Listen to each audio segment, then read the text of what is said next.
Greetings, Star Citizens, and welcome back. In today's video, you are joining me on the station of Everest, just above the planet of Hurston, and I'm going to be showcasing the next two contracts in the Gillys combat scenario mercenary contracts. Well, I'm going to try and showcase number 4, and due to time constraints, we might not be able to do number 5. We'll see how long it takes. It might be a pretty quick thing, and I might be able to move on to number 5 straight away. And you're also seeing me wearing my Zeus exploration suit. I pretty much fell in love with this spacesuit ever since I first saw it, and I've been hunting it down ever since then, and finally managed to get the full set, so I'm really happy that I can showcase that to you. Now, this video is being made for a couple of different reasons. The first one, or the main one, being that I wanted to finish off the Gilly contract mission video that I did about a month ago when Invictus was active. I did the video for Gilly 1, 2, and 3, and I wanted to kind of, carry on with that, seeing as though I did say I was going to finish the whole thing, so that would be the main reason. The other reason is that majority of my videos that have been coming out for Star Citizen of late have all been ground FPS PvP combat, well, not PvP, but ground-based and FPS-based combat, and I wanted to make a video which showcased a bit more spaceflight, a bit more of the depth of the game, rather than just being on a planet surface and shooting people, which you can do in the majority of games these days. So, first of all, let's take our contract. So, going to our Mobigless, go to contracts, we are looking for mercenary missions, and we're looking for combat gauntlet, we're looking for scenario 3 and scenario... no, we're not, we're looking for scenario 4 and 5. So as you can see there, Scenario 5 is worth 102k, Scenario 4 is worth 70. You are also still getting the MG, the Mercenary Guild script as well, for the Wicklow favors. So again, this is a pretty good way of earning Wicklow favors if you're looking at earning those for his contracts. So we'll start off with Scenario 4. And we have to go to a mass asteroid mining base, but first of all, we're going to need a ship. Lesson all ready for you. You fought ships you can see. Now it's time to face the ones you can't. That's right, I'm talking stealth. Remember that the best pilots don't get comfortable just because their radar's empty. We're going to teach you how important radar use can be when it comes to tracking down hidden targets. Head over to the training site and we'll get started. So this one is a little bit different. We are hunting stealth targets. Welcome to the ASOC vehicle retrieval Now I have system. prepared a couple of ships for these. First one being the Aegis Gladius, which is probably one of the most popular fighters in the game right now. It's certainly one of the most fun. But for this mission, I'm going to go for something a little bit different, which I haven't actually claimed yet, so unfortunately we're going to have to do it in the Gladius. We'll file a claim for this one, and we'll do Gilly 5 in that one, which is the Crusader Ares Inferno. Now, one thing, the organisation that I'm part of, one thing the org and I have been seeing quite a lot of recently and looking at is the difference in, ballistic damage. And we've noticed that it seems to be quite... there it is, claiming good. It seems to be a lot better at taking out capital ships if you're using the ballistic weapons that they come with, so railguns on an Idris or the size 6 cannons on the Polaris. They seem to be quite effective at taking out engines and ship parts and stuff. So especially if you're in like quite a big capital ship fight, it might be better off focusing the ballistics, having a couple of your turrets on your capital ship be ballistic weapons rather than just everybody's standard attritions. Anyway, let's call up our Gladius. Okay, let's go into the small hangar. I'm so really happy to be showcasing the game to you in a state where the elevators are actually working. When I first started playing this game about 7 or 8 months ago... sorry, Ziksha, I don't know who you are. Yeah, when I first started playing this game about 7 or 8 months ago, yeah, elevators barely worked. So, quite happy that this is not a problem anymore.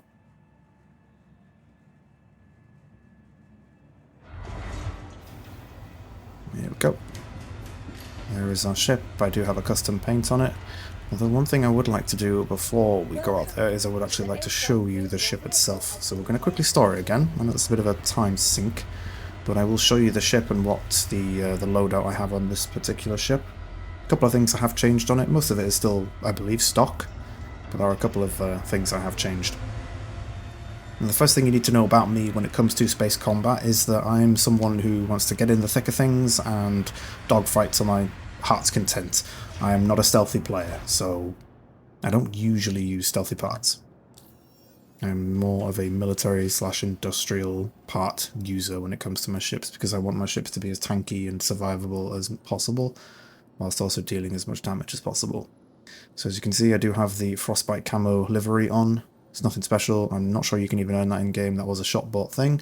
Propulsion, jump module. Apparently I don't have a jump module on it. Very strange. Okay, so for the systems, I keep one of my coolers empty to free up some power pips. I also have a Glacier, which is a military A size 1. Coolers don't really mean a huge thing in the game right now. You can pretty much put one power pip in one of your coolers and you're fine. You can free up some more power pips for the rest of your power systems. So yeah, coolers aren't really important. Power plant, I have a Dynaflux, which is a size 1 grade B military. Military is probably one of the better parts to go for currently, although there are some changes and they are being adjusted and rebalanced quite frequently, so be aware that in different patches this could all change and military might not be as good as it is right now.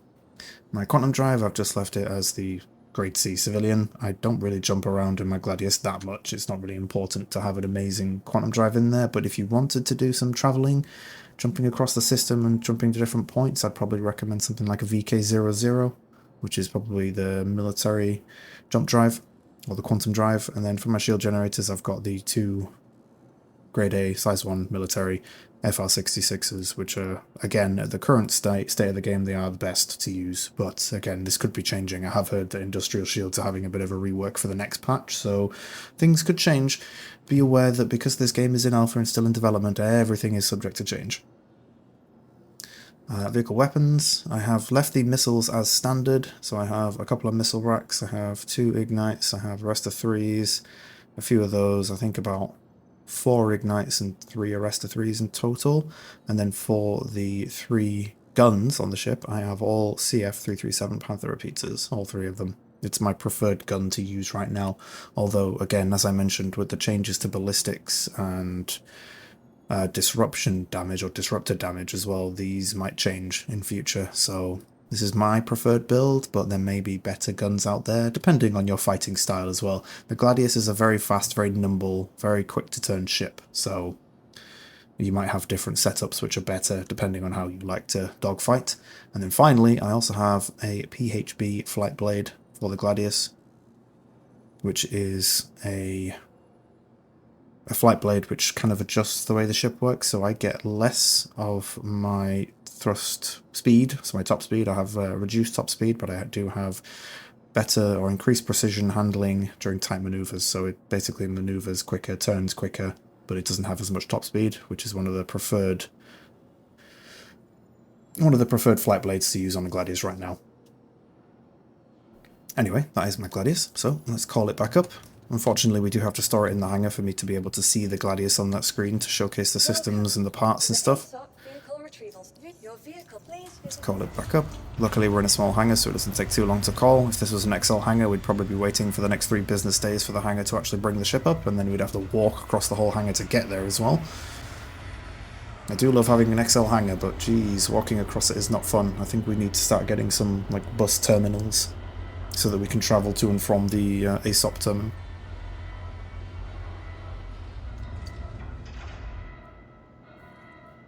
Right. As you can see, I've gone for the wintry camo, so I am definitely not a stealth player. I want people to see me coming. I'm also going to try and stuff ourselves in here with our big spacesuit on.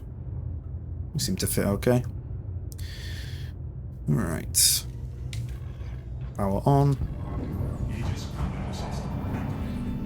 Engines on. Call the ATC. Now, a few things I always recommend checking before you set off, especially if you've just reclaimed your ship or just called it for the first time. Your power pips. So this screen on your right, on your left here is your power management. You want to make sure all your power pips are assigned as possible. So as you can tell, I've got 1 cooler, I have 1 power pip assigned to it, I have 2 power pips in my radar because you need a radar, and everything else is full. So full shield generators, full engines, and full guns. I'm really not sure what that 4th pip is for in the gun screen. I'm not sure why that's there, but it's always empty, so I never seem to worry about it. going to take off, just so we don't miss our hangar. Another thing I would always recommend checking as well, if I can quickly zoom in, if you can see my little mouse pointer there. On the right hand side of your screen here, you have here decoy and noise.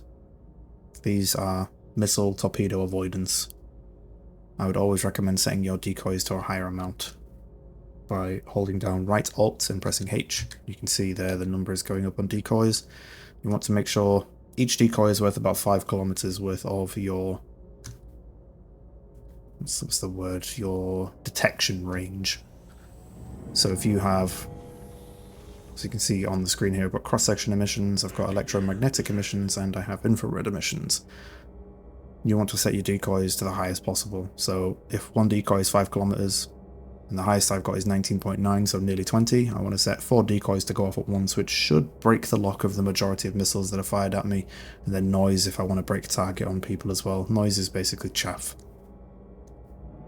And lastly, I also set myself to decoupled, which means that I'm not holding down any buttons to move, and I'm still going at maximum velocity. So I've basically thrusted up to 215, which is the max, 215, 216, and then I stop accelerating, and I have free movement, but I am still traveling in that direction at 215, 216 meters a second. Anyway. Okay, so it looks like we have to jump through the planet to the asteroid mining base. It's 1.3 GM away, so let's open up our map.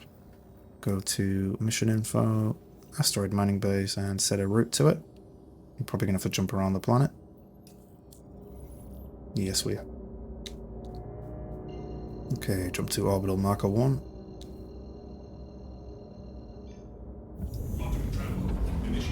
Beautiful. Oh, a bit too far there. As you can tell, it's very quick and nimble at moving around. Very, very quick. Quantum beacon, 1.3 GM away. That's the other good thing about these Gilly contracts is that they are very close to each other. If you're lucky enough to stay roughly within the combat area, you can keep picking these missions over and over again and just jump from point to point. Completing these contracts is a very, very good way of making money. If you have a ship that you're confident in taking on a constellation, I would highly recommend doing Gilly 6 because it's 150,000 per contract, and it's a constellation with 2 Gladius, I think, that you're fighting against. So yeah, if you're confident in fighting a constellation, then I would highly recommend taking that contract and just doing it on repeat. And you are also gaining Council script, Mercenary Guild script as well, so you've got Wicklow favors if you're interested in that. Rook. We'll get started in a moment.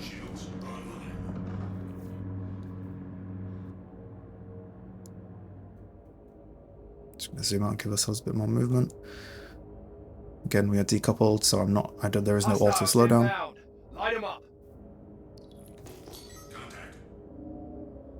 Okay, we have a Mariah Razor, and is that a mole? No, that can't be a mole. What is that? A raft? Strange.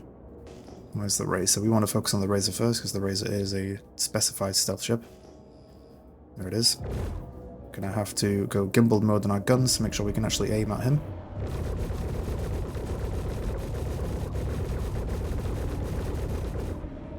I also have a Mariah Razor. Oh, we're having a lot of visual glitches on the screen right now. Not great. Get back here, Mr. Razor. You missile lock him? No, he's too small. Oh, there's 2 Mariah Razors. This is not good.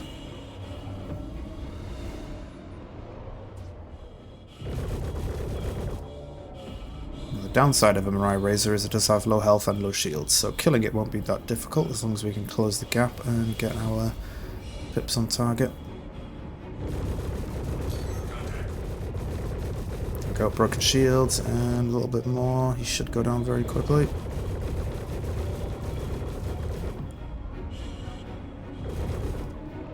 If you're wondering, the reason why I keep losing target on him is because he is a small stealth ship.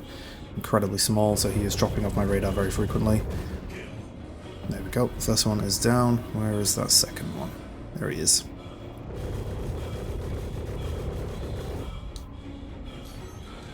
Mariah Razors are very, very good ships for jousting. If you prefer jousting as a combat style. Because of their small cross-section and their small emissions, you can drop off radars very easily. People lose target on you. They struggle at hitting you with missiles, and then you can put some distance between you, recharge your shields, then zip straight back in and attack them. Very good for picking off at enemy shields and trying to do large amounts of damage. I think as standard the Razors come with scatter guns, which are essentially space shotguns on your ship. Right, who are you? You're the dead Mirai Razor from earlier. Here's our... there he is. This is the main target. Let's get missiles on the go. 3 missiles of Ignite 2s. Fire all 3 of those.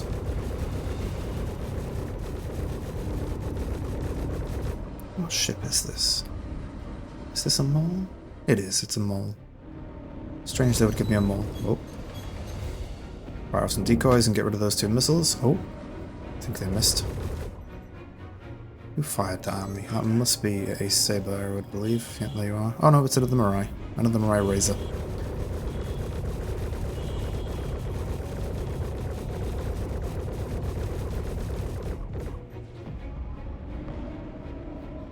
He also has a scattergun.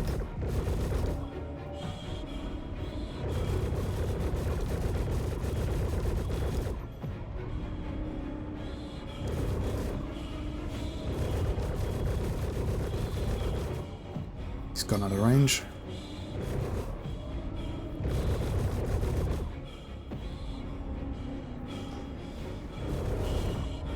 As you can see, he's trying to joust me. He's flying far enough away to drop off radar, spinning around, flying straight back at me.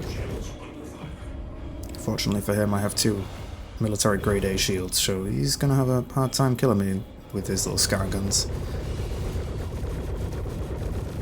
Oh, I think we did some damage to his engines. He's not moving. Now it's time to finish him. There we go. Right, so let's focus on this mole, shall we?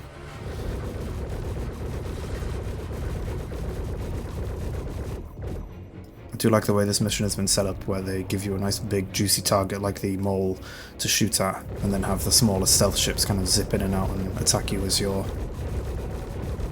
focusing on this one. So it's all about target acquisition and focus, making sure that you notice the smaller targets and take them out.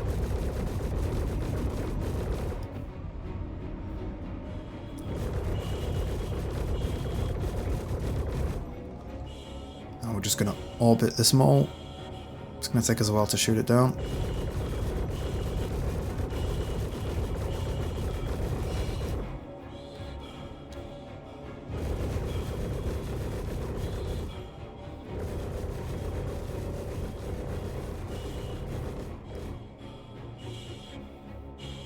Need to be very careful because my character is getting close to blacking out.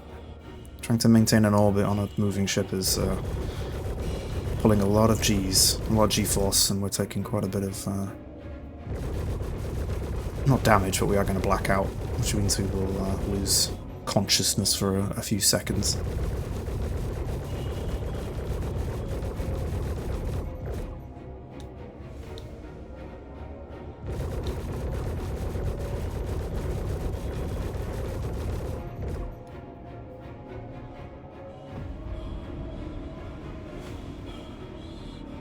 Put some distance between us.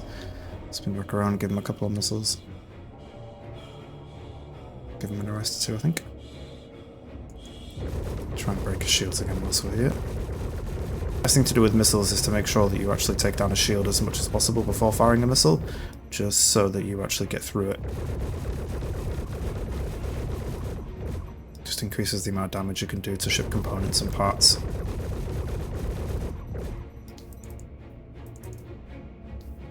Now we need to back off a little bit because we're a bit too close for a missile. There we go.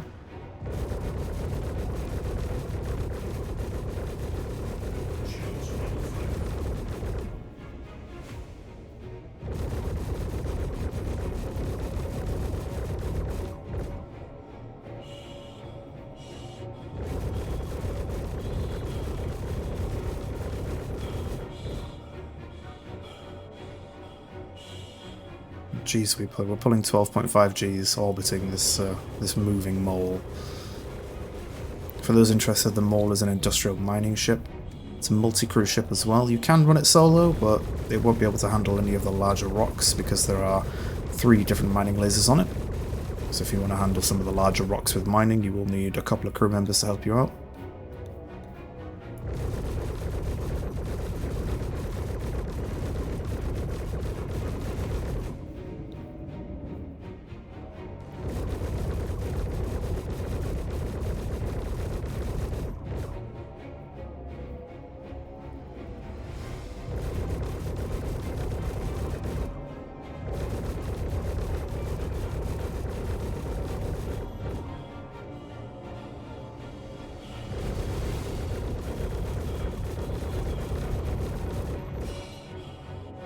Probably actually turn gimbal mode off.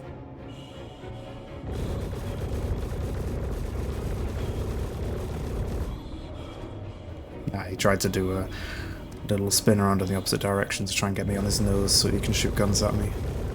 Sadly, for him, I'm in a Gladius, and my turn cycle is ridiculous. If we stay like this now, I'm going to be on his tail for the rest of this fight unless he does that same thing again. Yep, he's doing it again. Let's try to do a little bit of a strafe, get on his side. There we go. I do love using the Gladius. It's a very fun ship to fight in.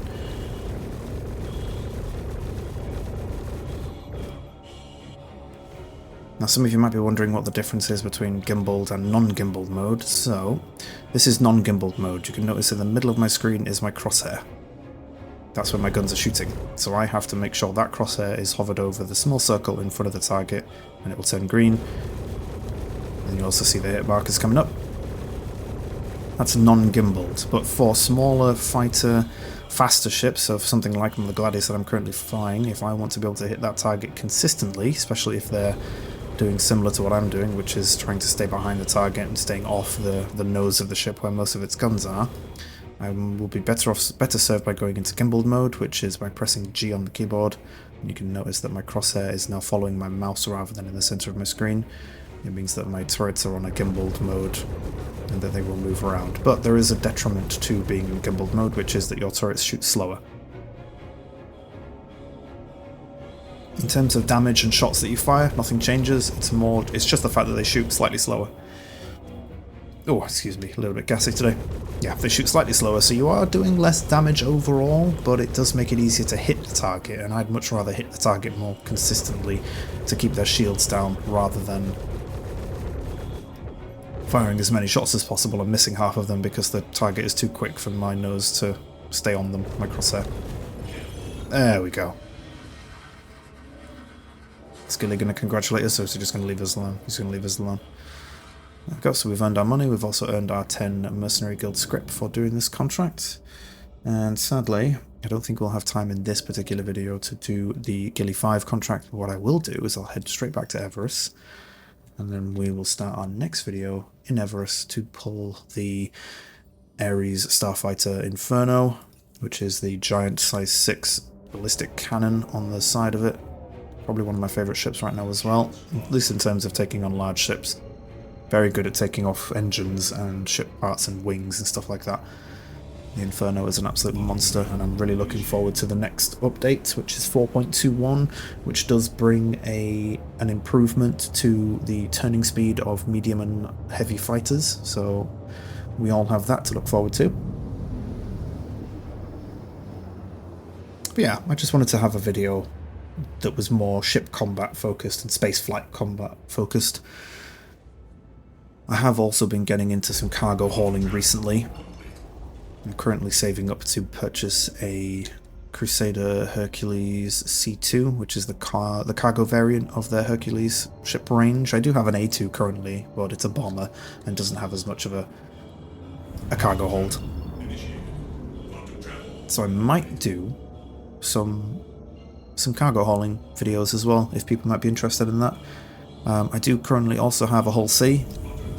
I have got the experience or the required rep to do the Hull C missions. The Hull C is essentially a massive cargo ship, can hold up to 4,000 and something cargo. It holds a lot of cargo. Missions are worth a lot of money, but I will say that the gameplay of it is quite dull.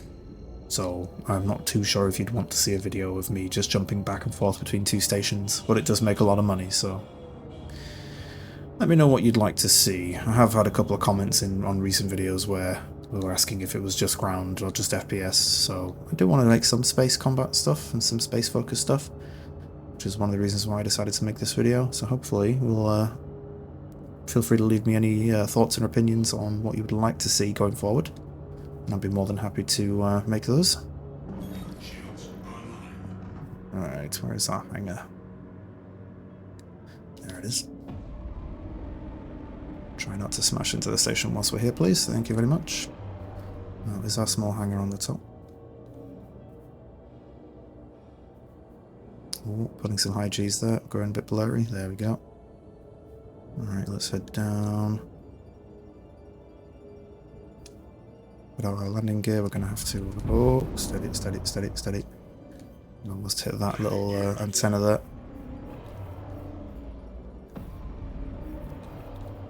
There's our hangar. There you are. Okay, one of my favourite ways of landing right now. Get yourself hovering above, especially when you're decoupled. Hover above, aim straight at the middle of the landing pad. And then as you make it towards the hangar, make yourself go flat and start slowing down so you don't smash into the floor at 30 meters a second and potentially blow yourself up. And oh, nice and soft. And then, as always, whenever you land in a hangar, you should always, obviously, turn your ship off, open up your Mobiglass. For those of you that don't know, this is how you repair, rearm, and refuel your ship. So open up your Mobiglass. Down at the bottom, you have your little tabs here. You want to go to landing. There you go, repair, restock, refuel quantum, and refuel hydrogen. Just get all 4 of those done. Now, sometimes this can be buggy. Oh, it actually worked for all 4. Sometimes it will be buggy and it will take you to a different screen. You just have to open it. Switch screen, switch back to it, and it will let you do it again if that does bug out on you.